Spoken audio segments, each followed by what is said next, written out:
ঈদুল আজহার আমেজে দেশের সিনেমা পাড়ায় বইছে উৎসবের হাওয়া। এবার প্রেক্ষাগৃহগুলোতে রাজত্ব আর দর্শক টানা লড়াইয়ে জমে উঠেছে বহুগুণ।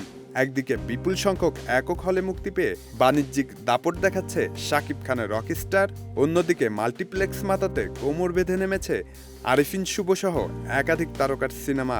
স্টার সিনেপ্লেক্স, ব্লকবাস্টার সিনেমাস কিংবা লায়ন সিনেমাস সবখানেই এখন উপচে পড়া ভিড়। I like bad boys.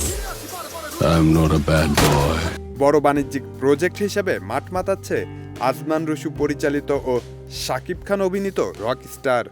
সর্বোচ্চ 103টি সিনেমা হলে মুক্তি পাওয়া এই ছবিটি দেশের প্রায় সব সিঙ্গেল স্ক্রিন ও মাল্টিপ্লেক্সের সিংহভাগ শো দখল করেছে।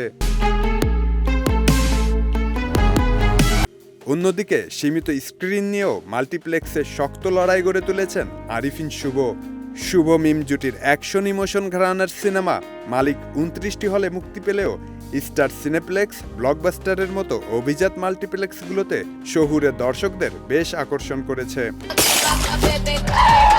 মাল্টিপ্লেক্সের দর্শকদের মাঝে ভিন্নধর্মী গল্প ও নির্মাণের কারণে সমানভাবে আলোচনায় আছে মেজবাউর রহমান সুমন পরিচালিত রোজ এবং মাসুদ হাসান উজ্জ্বল পরিচালিত সাহিত্য নির্ভর ছবি বনলতা সেন।